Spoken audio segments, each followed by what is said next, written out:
Friends, today we continue our journey into some of the most unusual military inventions of the early 20th century. And this time, we are talking about a seemingly simple tool, an infantry shovel with a strange hole cut directly into its blade. Before we go any further, try to guess for yourself why such a hole was made. At first glance, it looks pointless, even dangerous. But the story behind it is far more ambitious than it seems. This unusual shovel is known today as the macadam shovel, and it was developed and patented in Canada in 1913. The man behind the project was Sam Hughes, the Canadian Minister of Militia and Defence, one of the most influential and controversial military figures in Canada at the outbreak of the First World War.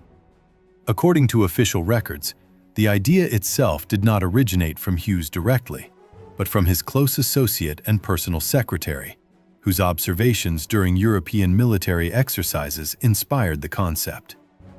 The idea was born after watching Swiss soldiers during field maneuvers.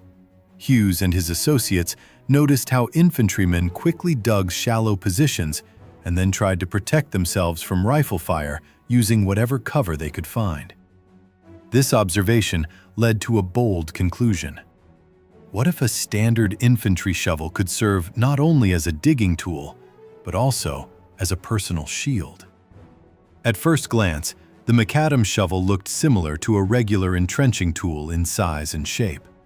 However, its construction was very different. To stop rifle bullets, the blade was made from significantly thicker steel.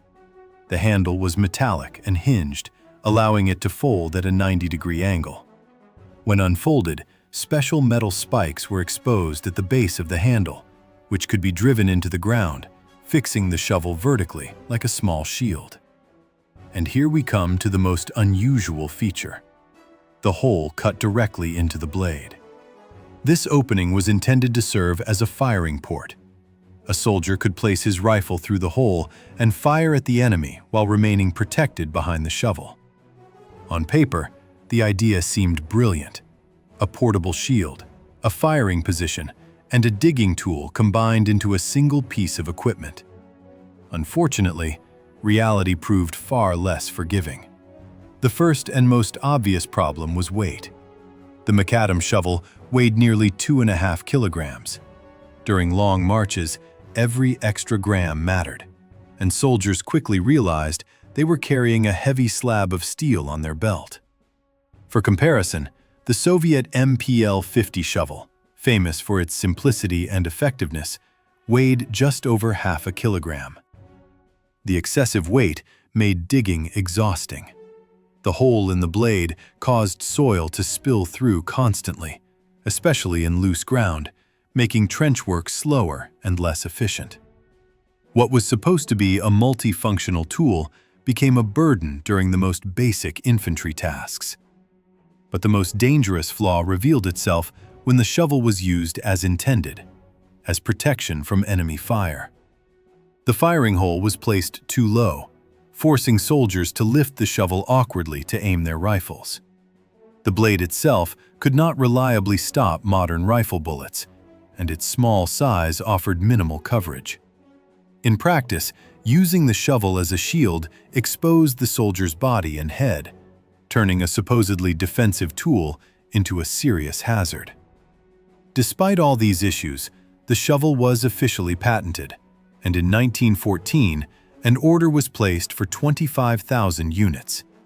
They were shipped to Europe for the 1st Canadian Division at the very beginning of the war. The reaction from the soldiers was overwhelmingly negative. Whenever possible, troops discarded the macadam shovel and replaced it with standard entrenching tools. The shovel quickly gained a terrible reputation. Large stocks were eventually withdrawn from service and sold as scrap metal. After disposal, the Canadian military recovered only about $1,400, a fraction of the original procurement cost. Interestingly, the macadam shovel did see limited use in one unexpected role.